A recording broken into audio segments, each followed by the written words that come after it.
Hi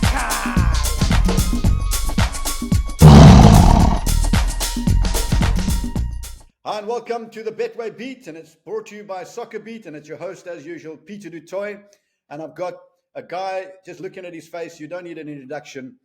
It's Neil Tovey, ex-Bafana captain, ex-Kaizer Chiefs captain, and guys, I want to tell you before Neil speaks, if I read out his list of trophies and honours, we'd be here for 20 minutes on its own. But suffice to say, I don't think there's a player who played as many games in South Africa professionally as Neil. He's played probably 800 games. He's won more trophies than anybody else. It's an honor, Neil, to chat to you. How are you doing, my buddy? Yeah, I'm doing really well, Pete. Really well. Durban's got a bit of rain, but it's real. But it's okay. It's all good. We're alive. We're still alive. We're alive, yeah. Neil, you probably the best person to look at South African soccer as it is right now, and with particular reference to your old clubs, Kaizer Chiefs and Mamelodi Sundowns, and from a national point of view, and to be able to look where we are versus where we were and where we could have been or should have been. And I'm going to go to a lot of fans' questions because they've sent in a lot of great questions. But let's look at the present state of the game. And let's look at your two ex-clubs, well, one as a player and one as a coach. We'll come to Sundowns second because they seem to be getting it right. Let's look at Kaizer Chiefs. They've been in decline.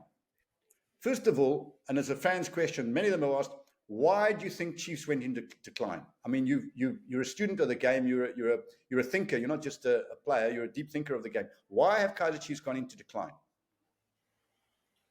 I think the number one aspect there's two aspects that I think are really, really important. The one is the club has really become a professional setup. It's gone from a really successful playing club to extremely successful marketing and the whole situation around from the perspective of media, marketing around the club. And that has grown hugely. But at the end of the day, you're going to need football players that play the game and you need the product on the field. And I think they've just let themselves down a little bit in that regard. They don't have the calibre or haven't had the calibre of players that maybe the likes of a Sundowns has bought. And then let's pay the price. I suppose that,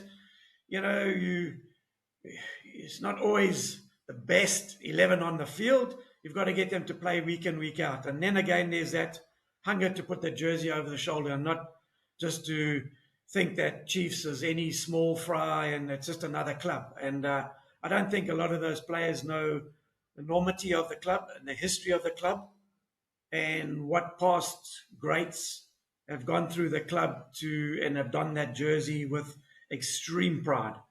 So I think, there's an element of that lacking, that has been lacked in the past decade. Okay. I think that you've hit the nail on the head. Successful marketing, gone down a slippery slope on the playing side. But that can only be for two reasons based on what you're saying. One, poor recruitment.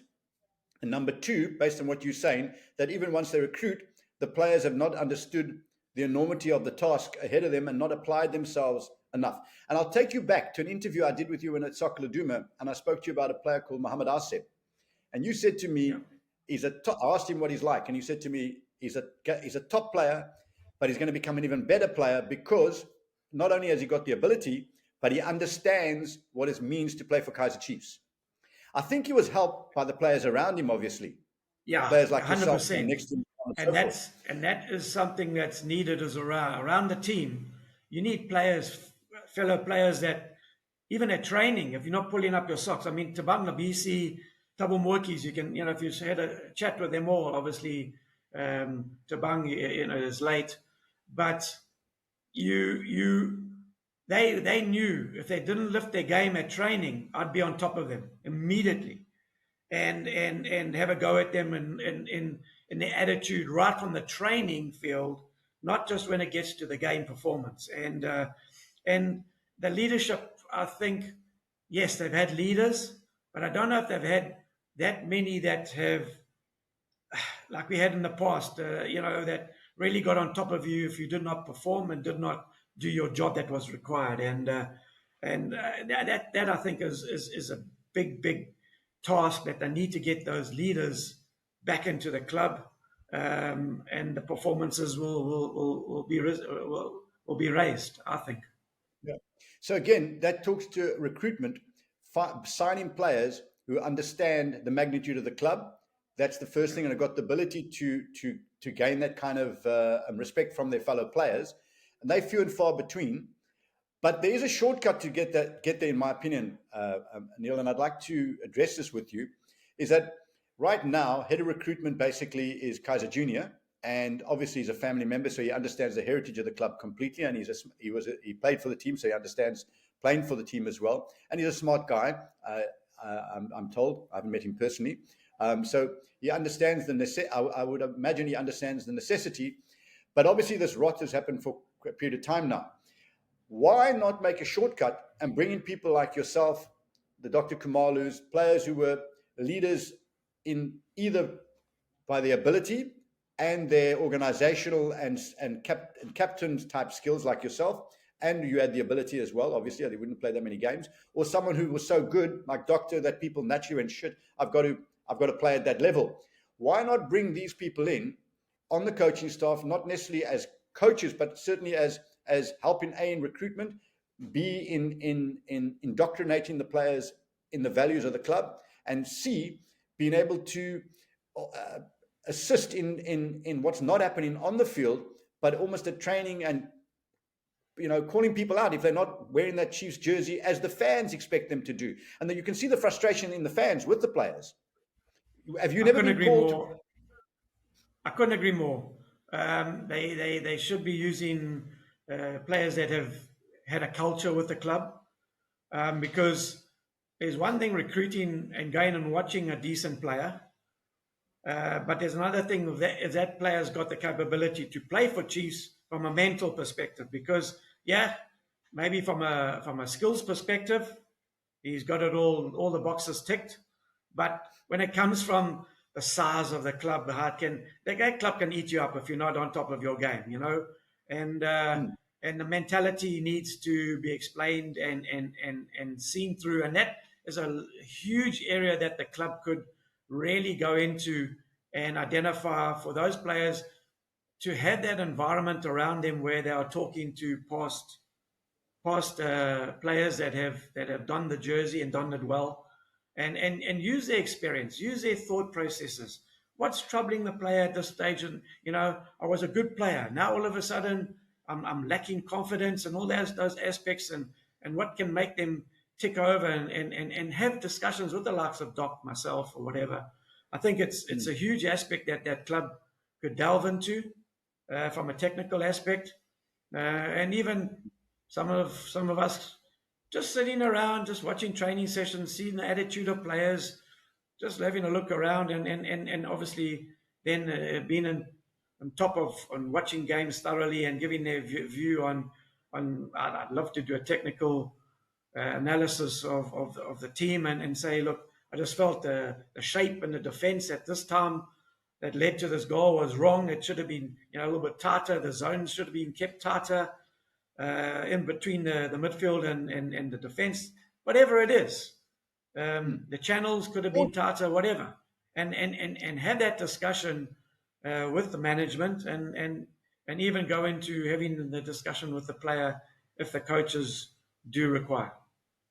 Yeah, I mean, listen, I can tell you my opinion. Some foreign coaches who didn't understand the mentality of South African players, I don't like to use that word lightly, but let's call it the way we think about the games at times.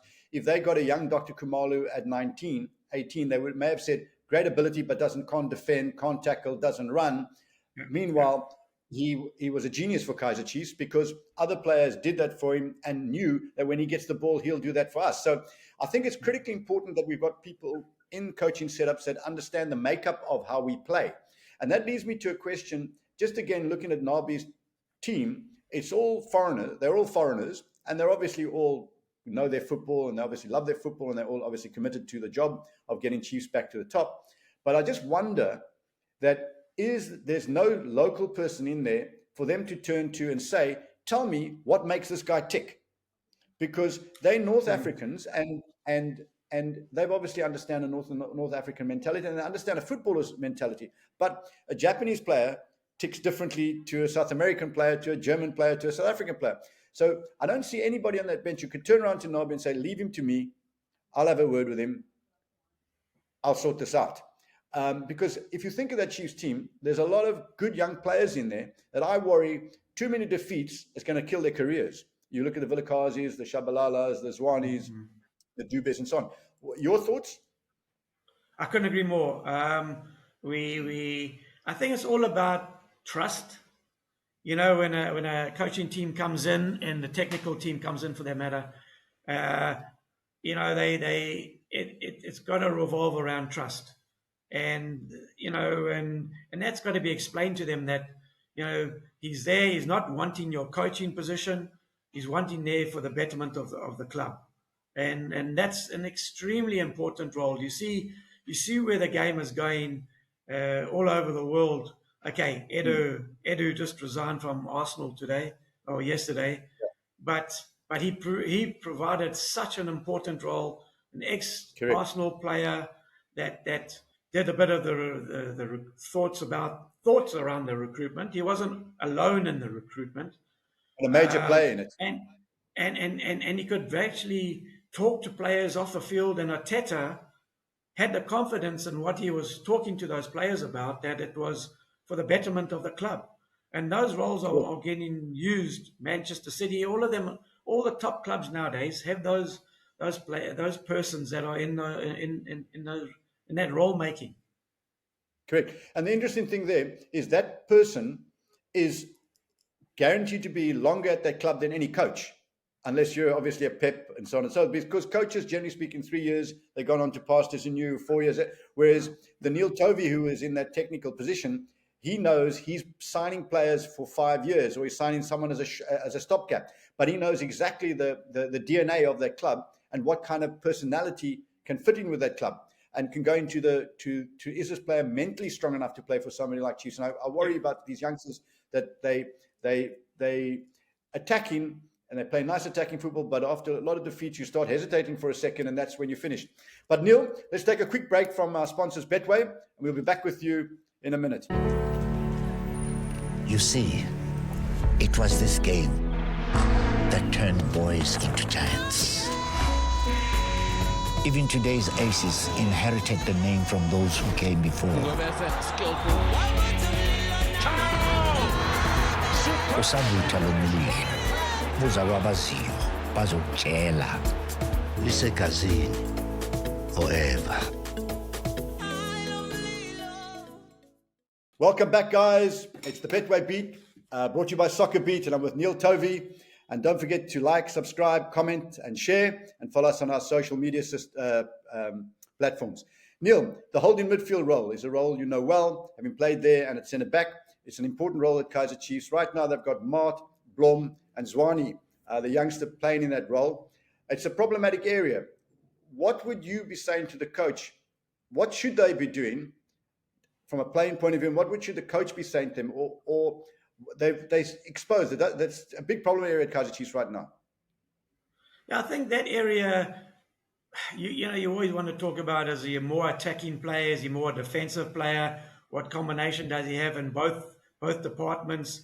But I think it comes more from identifying danger quicker. So the leadership role comes in there, and the communication is vital in that area. You know, you can defend very, very well if you communicate it to you in the correct way and properly from various angles, and from the defense, from the goalkeepers, whatever. So there's got to be that leadership through the team, and problematic situations identified a lot earlier, so that you can get yourselves into better defensive mechanisms, not to be caught on the counterattacks, or to go from defensive measures into a counterattack. And those all need to be identified, I think, from an earlier situation. So don't get yourselves into trouble and then try stop the trouble. Stop the trouble before it even happens by moving one or two players left, right, more tighter on the man in front, squeeze them up front a lot quicker. So there's all that communication that needs to happen. And if you ask Doc, when I was playing with Doc, that communication happened. Doc was, Right. as you know, he hated defending, but sometimes the instruction was, Doc, 5 yards right, go closer. And he got to that player, and then that player didn't turn on him and attack him and things like that. They would play the way they're facing, and then it becomes a lot more easier for Doc to defend in that way. But if he didn't do that early enough, they would turn and attack Doc, and then obviously Doc gets exposed and he becomes more and more tired because he's having to defend more. So I just gave an example of just early communication that's needed, one, in defense as well, and then in the middle of the midfield, to players that are attacking players so they can squeeze and press early enough to stop those mechanisms from happening of the counterattack. So And you make it's very much identified in various areas. It's not necessary that he is a defensive midfielder, he's an attacking midfielder. Yeah, I've got to have, I think it's had that confidence to discuss the areas and discuss it early enough and understand where the discussion's coming from and who's it coming from. Yeah. And that makes an interesting point because you're talking leadership. And if you look at the Chiefs back five, I include the goalkeeper and the 4 defenders, 4 of them are new to the team. And only Frosler has been there before. And Cross and Dortley are young, and so is the keeper. So maybe that's where a bit of that leadership is missing. Let's just jump to Sundowns. I mean, they've got it all right. Is it simply that they've just bought the best players? No, I think they've got a really good recruitment. They recruit very, very well. Yes, they have going to get some that are wrong. You know, there are players that are sitting outside of the 30 players that they're kind of revolving around.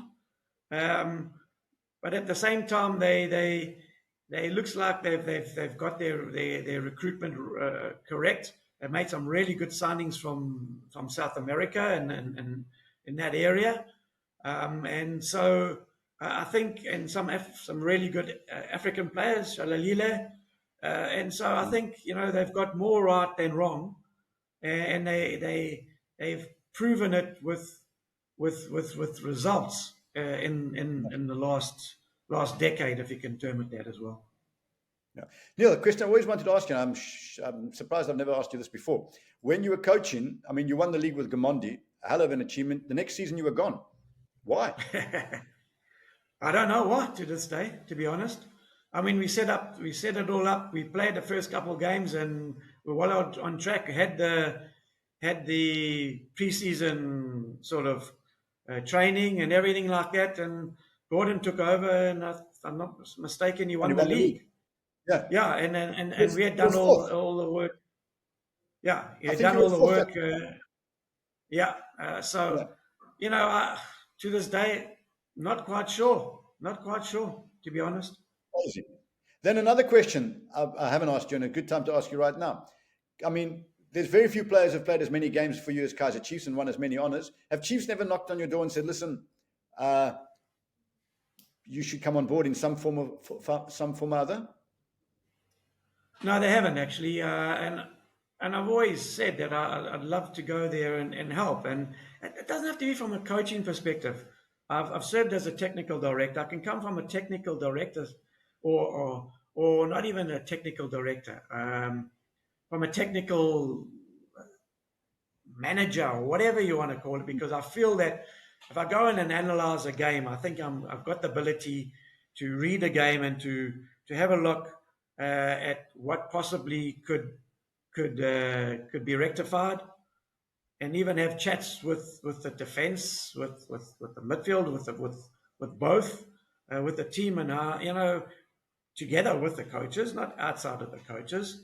And I think, put it this way, I could add a lot of technical assistance and a lot of assistance from a mental aspect to those players, as we've discussed earlier, and give them guidance of what's expected from a Chiefs player, not just on the field, but off the field.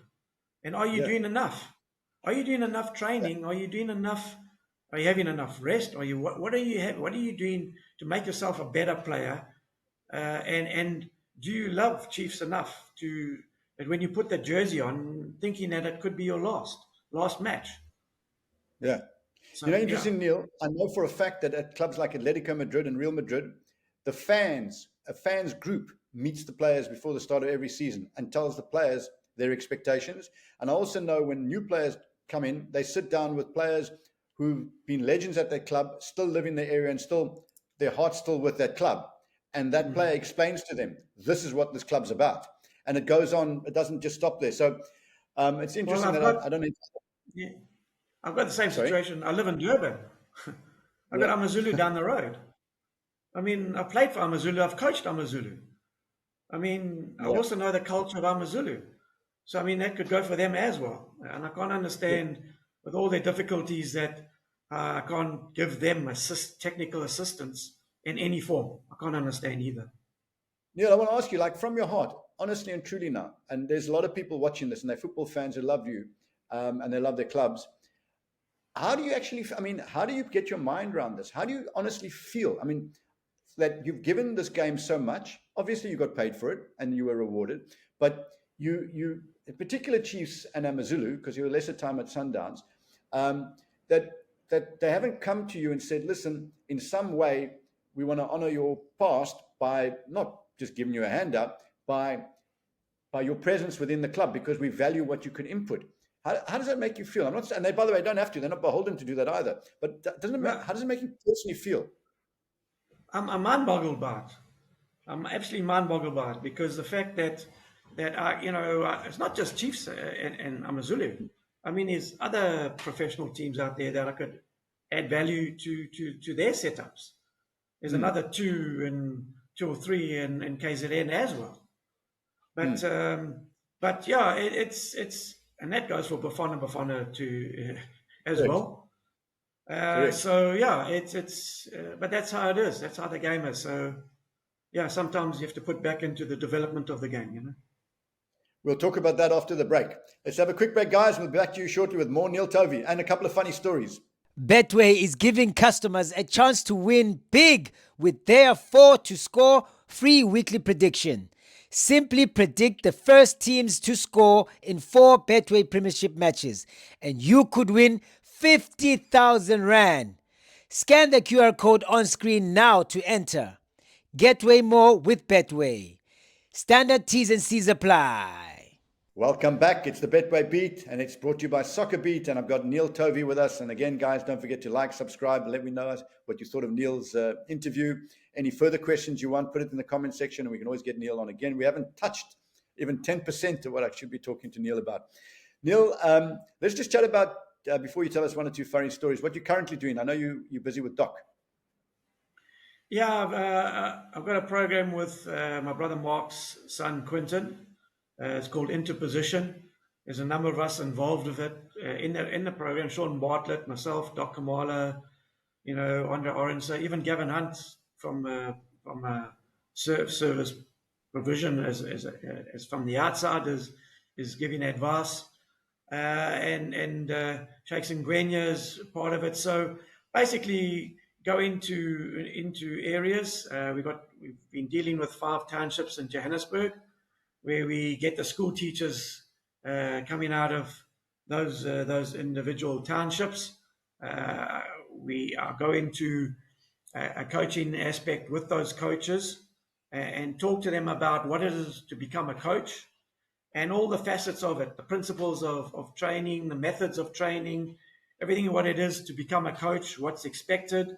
And then we'll also bring in some ideas, because both Doc and I have the professional license, of what is happening in the professional game, and do any of them aspire to become a professional coach?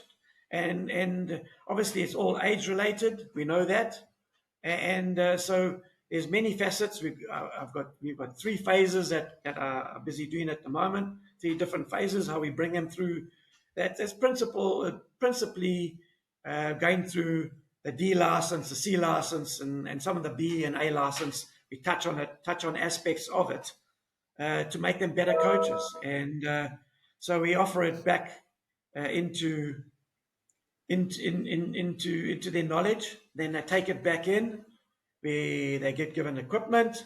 They go back into their schools. They coach the kids, and then we have the likes of Shakes and Gwenya, who are former professional, as you know, as well, and a couple of them go in and they monitor the coaches on how they're coaching and what they're doing, and give them advice, because they've all been around our coaching sessions and work with the coaches. And so they all become better coaches. They come back, and from that, they all go into their various areas. They pick a team, and at the end of the season, a representative team from each of those townships, and we're forming a tournament like we're doing on the 1st of December, where we come in and we have a tournament for the day, and there's a lot of identified talent.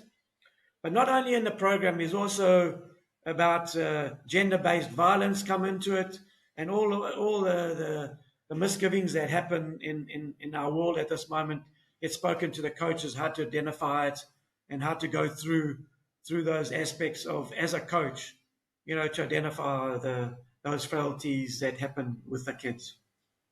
Fantastic. Neil, and give me the details, and I'll put it on our social media platforms so that if anybody wants to get onto the program, we'll send them a link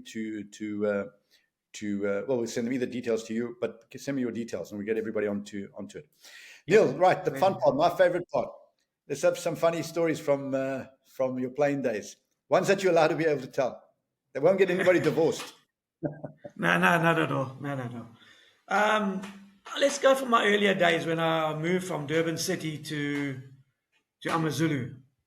Obviously a huge culture shock. Although, we had been really playing with Moffat Zumas and Rodney Charleses and Durban City and that. But the change from the culture of Durban City, predominantly white team, to AmaZulu, who was traditionally an African Zulu team.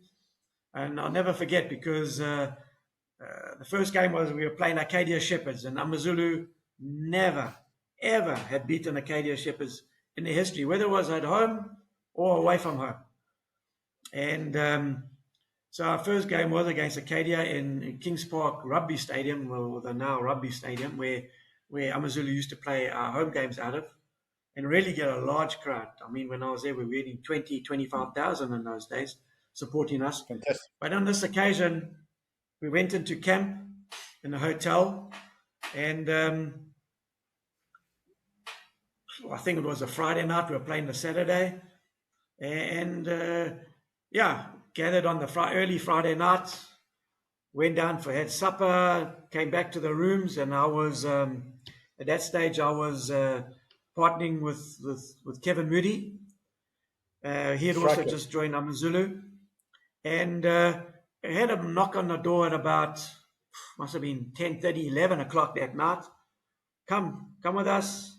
Come down to, just having a little meeting in a room.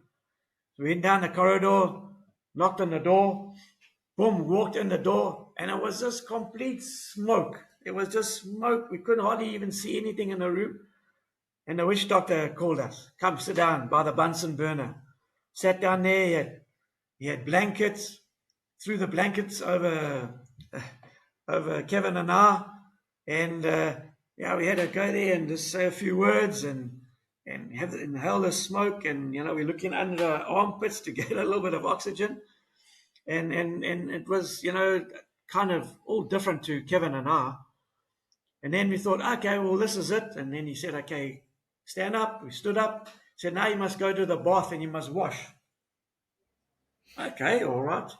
Going into the bath, and there was just sticks and mud and leaves and everything in this bath. And we all got in. I got into the, it was those baths where you had the shower and the curtains that were in those hotels in those days. Are you naked or clothed? No, we're naked. And Kevin and I are there, and then Kevin started putting mud and all the leaves on my back and washing me with the mud, and I was throwing leaves and mud with him, washing each other. Got out, put our shorts back on, and the witch doctor said, okay, now you go down and you go to sleep. You don't wash yourself tonight. Okay, do not wash yourself. Yeah, so we went back to our rooms, and we tried to wash it or wipe it off a little bit, but anyway, we didn't want to rock the boat too much. first match for AmaZulu. What happens the next day? We go 1-0 down in the first 7 minutes. I don't remember Trevor Poole. Trevor Poole was playing for Acadia Shepherds, a close friend of mine. Scored in the 7th minute. I thought, oh my God, here we go. We 1-0 down already. It's not going to be a great day. Anyway, we survived till half-time. Go in, come out of the second half. I was obviously playing in the midfield then with Archie DeLuca and all those guys. And I slipped Julius Chua through. He goes in and he scores. He scores the equalizer. And with about 4 or 5 minutes to go in the game, we have a corner. I go up for the corner. Ball somehow makes its way to me, and I header the winner on my debut for AmaZulu. Oh, sheesh. Made one, scored one. Yeah, made one, scored an assist. And I thought, well, I'm going to be going to that witch doctor every single game. I'll be at that witch doctor. Don't worry about that. So, yeah, it was quite different. And I said, I'll have more of him. Did you have more of him? Did you go back? Yeah, we had. Obviously, as I started to trust you more, it lessened. But it's part of the culture. You embark with it, and you run with it. Embrace it. Couple occasions, I put the jersey on, and it was soaking wet and stinking, but whatever. You go with the flow and you enjoy it. And you've got to embrace it. Give us another one, Mark. Yeah, just before you go. One more before you go. I think this was the AFCON. It was the AFCON where we in camp in Johannesburg, and obviously it was our first AFCON, and a lot of media attention around the AFCON. And so Glenn Binken came to us and said, well, here's these forms, guys. Please fill them in. The normal profile of you as a player, kind of CV, but profile of you as a player, your name, previous clubs you played for, habits, and all these different questions I wanted to ask you. And I was sitting there with Williams and filling out this form, and it came for what was your favorite dish? And I remember Mark Williams putting down Tupperware. His famous dish, Tupperware. I said, Mark, it's not got to do with a plate. It's got to do what you're eating, boy. Mark Williams put Tupperware. So you must remind him when you see him, and you'll try to argue the fact. Yeah, you'll try to argue the fact, but anyway, Well, we've got it on tape. We've got it on camera. We've got it on camera, and I'm getting his nickname from now onwards is Mark Tupperware Williams. Not 100%. And that's why he's in the kitchen, because he's got to find the Tupperware. Yeah, he does. He's got no clue about cooking. Anyway, he's got absolutely no clue. Fantastic. Neil, it's been brilliant. It's been brilliant. Loved it. We've got to have you back. I mean, I don't think we've, as I say, touched on 20% or 10% of what you can tell us. We're going to have to, whether you like it or not, you're coming on again. Neil, you've got final words to the fans out there. Anything you want to really say to them? Last final words? Yeah, to the fans, and, Bafana Bafana, there seems to be some light at the end of the tunnel. Things are happening. I'm sure we'll qualify for both AFCON and the World Cup. So let's hope that we can. Fingers crossed. With the Chiefs fans, I'm hurting with you. I'm hurting with you guys. I'm really, really hurting with you. Let's hope that we can get a little bit of performance raised, which it is already, but turn it into a few trophies that we can see and get our fingertips on. Well, good luck. The fans will love to hear that. Neil, thanks a mil. Chat again soon. Cheers, guys. Love you lots. Cheers. Bye-bye. Liaka!